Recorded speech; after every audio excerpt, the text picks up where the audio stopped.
사순절을 살고 있습니다. 우리 예수님은 자신이 받으신 고난보다 우리를 더 소중하게 생각하셨습니다. 그래서 자신의 생명까지 내어주시면서 건전을 우리를 위하여 그 길을 가셨습니다. 우리는 그 길의 끝이 부활임을 알고 있습니다. 주님 가신 길을 묵상하며 부활을 준비하는 사순절을 살아갑시다. 오늘도 우리 예수님은 십자가를 향하여 한 걸음씩 걸어가고 계십니다. 예수님은 예루살렘 성전으로 들어가십니다. 그리고 성전을 깨끗하게 하십니다. 당시의 성전은 여러 구역으로 나뉘어 있었습니다. 대제사장도 1년에 한 번 들어갈 수 있는 지성소가 있었고, 제사장만 들어갈 수 있는 성소가 있었습니다. 이 성소에서 밖으로 나오면 번제단과 물두멍이 있는 제사장의 뜰이 있었고, 이 제사장의 뜰 바깥에는 유대인 남성만 들어갈 수 있는 이스라엘의 뜰이 있었습니다. 여기서 제물을 바쳤습니다. 이스라엘 뜰의 바깥에는 유대인 남녀와 어린아이가 들어갈 수 있는 여인의 뜰이 있었습니다. 여기서는 예배를 드리고 헌금을 드렸습니다. 그리고 가장 바깥에 이방인의 뜰이 있었습니다. 여기는 장사꾼들이 제물로 사용할 동물과 물품을 팔고 또 돈을 환전해주는 일이 이루어졌습니다.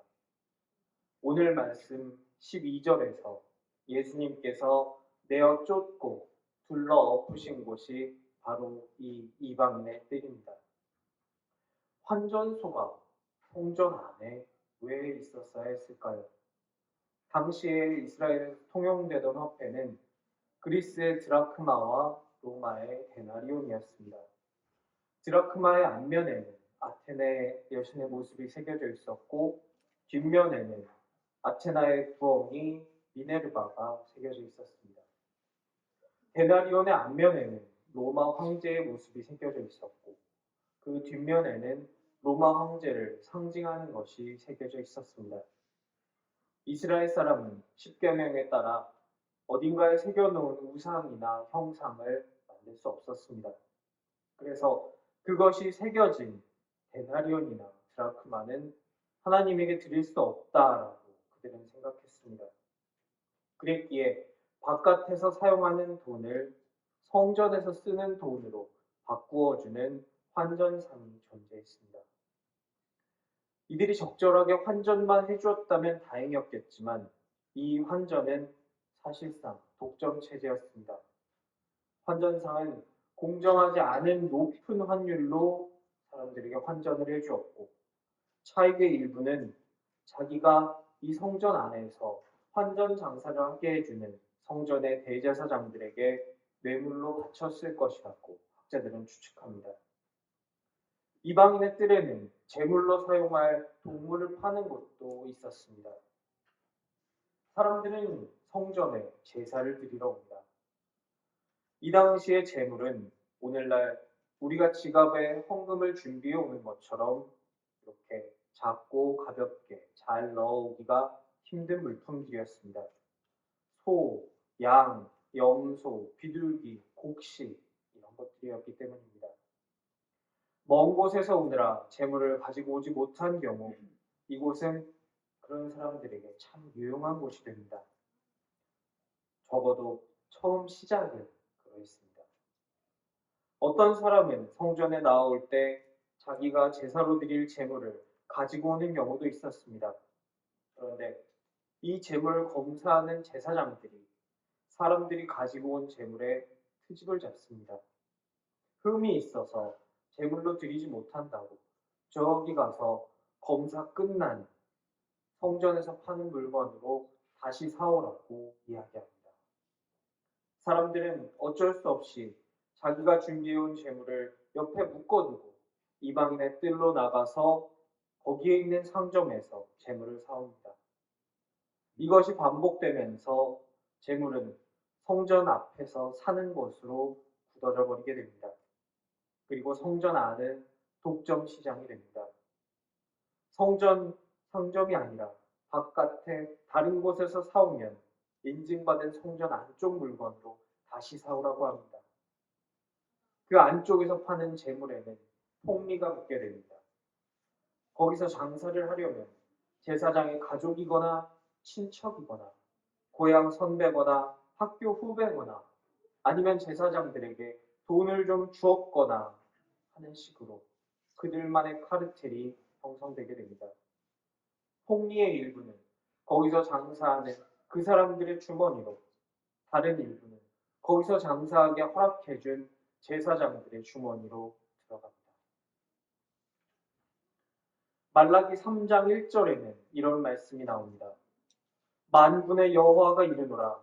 보라, 내가 내 사자를 보내리니 그가 내 앞에서 길을 준비할 것이요. 또 너희가 구하는 바 주가 갑자기 그의 성전에 임하시리니 곧 너희가 사모하는 바 언약의 사자가 임하실 것이라. 예수님이 하신 말씀과 행동은 하나도 그냥 된 것이 없습니다. 오늘 예수님께서 성전에 들어가신 것은 말라기 선지자가 예언했던 이 말씀을 이루시기 위해서입니다. 예수님은 갑자기 그의 성전으로 임하십니다. 그리고 하나님의 성전을 저렇게 만든 이들을 보고 분노하십니다. 성경에는 여러 종류의 분노가 등장합니다. 그런데 그 분노들은 두 가지로 나눌 수 있습니다. 나를 위한 분노와 하나님을 위한 분노입니다. 오늘 말씀에 등장하는 예수님의 분노는 하나님을 위한 분노였습니다. 예수님은 이사야서 56장과 예레미야서 7장의 말씀을 사용하셔서 기도하는 집을 강도의 소굴로 만든 이들에게 분노하십니다. 우리는 때때로 살아가면서 분노할 때가 있습니다. 오늘 말씀에서 예수님은 우리의 분노가 어떤 분노여야 하는지 보여주십니다. 민수기 12장 3절은 모세를 가리켜 이 사람 모세는 온유함이 지면의 모든 사람보다 더하더라 라고 기록합니다. 하지만 모세의 삶을 살펴보면 그가 분노했던 이야기들이 여러 번 등장합니다. 출애굽기 2장에서 모세는 그의 나이 40살 되던 해 그가 아직 이집트의 왕자였을 때 히브리인을 때리는 노예 감독을 보고 분노해서 그 이집트 사람을 때려 죽이게 됩니다. 그리고 그의 미디안 광야 생활이 그때부터 시작되게 됩니다. 그는 왕자였습니다. 비록 왕위 계승 순위는 낮았을지 모르지만 그 한 몸 부족함 없이 풍족하게 사는 데는 아무런 문제도 없었습니다. 하지만 모세는 그의 백성, 성경에 그의 형제라고 기록된 하나님의 백성의 고통을 보고 분노합니다. 출애굽기 32장에서 모세는 시내산에서 하나님께서 쓰셔서 판에 새겨주신 십계명판을 받아가지고 그들의 백성이 있는 곳으로 내려옵니다. 그런데 내려오면서 보니 그 백성들은 하나님이 아니라 금송아지를 만들어서 그 앞에 제물을 바치고 있습니다. 모세는 분노하여 양손에 든 십계명 돌판을 던져서 깨뜨립니다. 출애굽기 32장 16절에 보면 그 판은 하나님이 만드신 것이요 글자는 하나님이 쓰셔서 판에 새기신 것이더라. 하나님께서는 그 계명을 새겨주신 판부터 손수 만들어주셨습니다. 그 글씨는 눈에서 레이저가 나가서 새겨주신 것이 아니라 하나님께서 한 글자씩 돌을 쳐서 깎아서 새겨주신 그런 판입니다. 고대 사회에서 법은 왕만 받을 수 있었습니다. 신이 왕에게 주는 그 법입니다. 그것도 내가 불러줄게 너는 받아 적어라 하신 게 아니라 자기가 직접 써서 내려주셨습니다. 그런데 모세는 분노하여 그걸 집어 던져 깨버린 것입니다. 그리고 금송아지를 만들고 거기에 제사하는데 협력한 사람 3,000명을 그날에 다 죽입니다. 하지만 하나님은 그를 분노하는 사람이다 평가하지 않으십니다. 하나님은 모세를 온유한 사람이다 평가하십니다. 그 이유는 무엇입니까? 모세의 분노가 모세 자신을 위한 분노가 아니라 하나님을 위한 분노임을 보셨기 때문입니다. 사무엘상 17장에는 골리앗이 등장합니다. 그는 이스라엘 군대에 하나님의 이름을 모욕합니다. 하루 이틀도 아니고 40일 동안을 그렇게 하고 있는데 아무도 그와 맞서지 않습니다. 다만 그를 놀라하며 크게 두려워할 뿐입니다. 이때 다윗이 등장합니다. 골리앗 앞에 다윗이 분노하며 나섭니다. 다윗이 블레셋 사람에게 이르되 너는 칼과 창과 단창으로 내게 나아오거니와 나는 만군의 여호와의 이름 곧 네가 모욕하는 이스라엘 군대 하나님의 이름으로 네게 나아가노라. 하나님은 분노하는 다윗의 마음속을 보셨습니다. 이 분노는 나의 이익을 침해당해서 나온 분노가 아닙니다. 우리 하나님이 모욕당해서 다윗의 마음속 깊은 곳에서부터 끌어올랐던 그 분노를 하나님께서 보셨습니다. 이스라엘 전부를 둘러보아도 그들이 가진 첫 번째 왕 사울도, 사울의 장군도, 이스라엘의 군대도 단 한 사람도 하나님이 모욕당할 때 분노한 사람이 없었습니다. 하지만 다윗은 분노했습니다. 하나님은 그런 다윗을 들어서 쓰십니다. 오늘 예루살렘 성전이 모욕당했습니다. 기도는 없어지고 강도의 소굴이 되어버렸습니다. 그런데 단 한 사람도 거기에 대해 분노하지 않았습니다. 분노해야 할 제사장은 부패한 자들과 한패가 되어 자기들 배만 불리고 있었습니다. 그래서 예수님께서 분노하십니다. 우리는 기도합니다. 하늘에 계신 우리 아버지여, 아버지의 이름이 거룩히 여김을 받으시오며. 우리는 매주 이렇게 기도합니다. 하지만 우리의 현실은 어떻습니까? 하나님의 이름이 헐값에 팔리고 있습니다. 여기저기서 망령되이 일컬음을 받습니다. 하나님의 이름이 거룩히 여김을 받지 못하는 것에 분노해야 할 사람들은 하나님의 이름을 팔아 자기 출세기를 만들려고 하고 자기 주머니를 채우려고 하고 자기의 성적 욕망을 채우려고 합니다. 그런데 단 한 사람도 거기에 대해 분노하지 않았습니다. 우리 예수님 다시 십자가에 못 박히시려고 골고다로 가십니다. 우리 예수님 다시 성전을 정화하시려 예루살렘으로 가십니다. 우리 하나님을 아버지라 부르고 예수님을 우리 예수님이라고 부르는 사랑하는 신생의 성도 여러분, 우리 함께 갑시다. 우리 예수님과 함께 분노합시다. 나를 위해서가 아니라 하나님을 위해서 분노합시다. 모두 침묵할 때 이스라엘 백성 전체가 왕부터 백성 하나까지 전부 다 침묵할 때 단 한 사람 다윗이 일어나서 분노했습니다. 하나님은 다윗을 사용하셨습니다. 함께 일어나 분노합시다. 아버지의 이름이 망령되이 일컬음을 받고 우리가 요즘 보는 에스더처럼 에스더가 자기가 유대인임을 밝히지 못하는 것처럼 내가 예수 믿는다는 것을 밝히기 어려워져 버린 이 시대를 사는 우리들, 예수를 믿는다는 놈들이 그렇게 만들어버린 이 시대에 우리 함께 분노합시다. 아버지의 이름이 거룩히 여기심을 받게 합시다.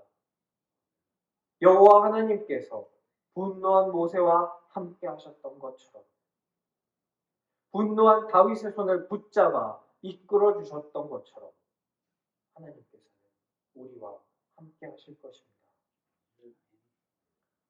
예수님은 성전에 들어가셔서 예수님께서 이 땅에 오사 열어 보이신 것처럼 하나님의 다스리심을 성전에서도 열어 보이십니다. 이 당시 유대교는 성전 중심의 종교였습니다. 우리는 에스더에서 보는 것처럼 성전이 다 파괴되고 그들의 몸이 하나님과 전혀 상관없을 것 같던 저 먼 제국 그 땅에 있을 때에도 하나님은 어디에서나 함께 하신다는 것을 그들의 민족에게 보여주셨습니다. 그들은 알게 되었습니다. 그런데 그런 그 백성이 성전을 짓고 다시 하나님을 그 안으로 밀어 넣었습니다. 그들은 하나님을 본 것이 아니라 하나님이 계시다고 그들 자신이 믿는 성전을 보았습니다. 하나님께 예배드린 것이 아니라 하나님이 거기 계시다고 스스로 생각하는 성전에다 대고 예배를 드렸습니다. 예수님은 이런 상황에서 하나님의 다스리심을 열어서 보이십니다. 너희가 성전이다. 너희 중 두세 사람이 모인 곳에 아버지가 함께 하신다. 너희는 여기서도 아니고 저기서도 아니고 네가 있는 곳에서 신령과 진정으로 예배드릴 것이다. 하나님의 다스리심을 열어 보인 것만으로도 기득권이었던 대제사장들은 예수를 잡아 죽여야 할 충분한 이유를 얻게 됩니다. 이 당시 지도자들은 하나님을 잊어버렸습니다. 자기의 부귀영화를 위해 하나님을 이용해 먹고 성전을 강도의 소굴로 만들었습니다. 그들은 하나님을 그들이 모셔야 할 그들의 하나님이 아니라 하나님을 다른 무언가를 위한 수단으로 전락시켜 버렸습니다. 오늘 예수님은 그것을 거부하셨습니다. 우리가 기도한 것처럼 하나님의 이름이 거룩히 여기심을 받게 하는 것. 우리가 우리를 위해 달리신 십자가를 붙들며 산다는 것은 무엇입니까? 그것은 십자가 위에 그 어떤 것도 놓지 않겠다는 우리의 고백입니다. 십자가 위에 무엇을 놓는다는 것은 무엇입니까? 내가 예수를 믿는 것이, 내가 죽어서 천국에 가고 낙원에 가고 이승에서 받지 못했던 것, 이승에서 내가 고생했던 것에 보상받는 것이 내가 예수를 따르는 이유라면 그것은 십자가 위에 나의 사후 세계라는 보험을 올려놓는 것입니다. 예수를 따름으로 인해 나라가 강건해지고 다른 나라를 점령하고 우리 민족만이 제일 위대한 민족임을 드러내는 수단이 되어버린 거예요. 그것은 십자가 위에 국가를 놓은 것입니다. 어떤 이데올로기를 선포하기 위해 이것이 가장 위대한 것임을 사람들에게 알리기 위해 교회를 쓰고 종교를 쓰고 예수를 팔아먹는다면 십자가 위에 그 이데올로기를 얹어놓은 것입니다. 우리가 십자가를 따른다는 것, 하나님의 다스리심 아래에서 이 땅에서 천국을 땡겨 산다는 것은 십자가 위에 아무것도 그 어떤 것도 올려놓지 않겠다는 선언입니다. 그것이 나의 배를 불리고 나의 명예를 채우고 나의 성욕을 채우는 수단으로 삼지 않겠다는 것. 그 어떤 가치도 나의 안에서 십자가보다 우선하는 것은 없다라고 고백하고 그렇게 사는 것. 그것이 아버지의 이름을 거룩히 여기게 하는 것이며 십자가를 붙들고 살아가는 우리의 믿음의 길이 될 것입니다. 오늘 우리 예수님은 성전을 성전답지 못하게 만드는 모든 것들에 대해 분노하셨습니다. 우리는 예수 믿는다고 말할 때 남의 눈치를 보아야 하는 떳떳하지 못한 시대에 살고 있습니다. 에스더와 모르드게가 유대인임을 감추어야만 했던 그런 시대 속에 우리는 함께 분노합시다. 우리 함께 우리의 예수님 위에, 우리 십자가 위에 그 어떤 가치도 놓지 않겠노라고 주님 앞에 고백합시다. 그럴 때 모세와 함께 하셨던 것처럼, 다윗과 함께 하셨던 것처럼 성전을 깨끗하게 하셔서 다시 예배를 예배되게 하셨던 예수님과 함께 하여 주셨던 것처럼 우리와 함께 하여 주실 것입니다. 십자가 위에 어떤 것도 놓지 않겠다 고백하는 여기 모인 각 사람에게 주님의 은혜가, 주님의 함께 하심이 충만히 임하시기를 간절히 축원합니다.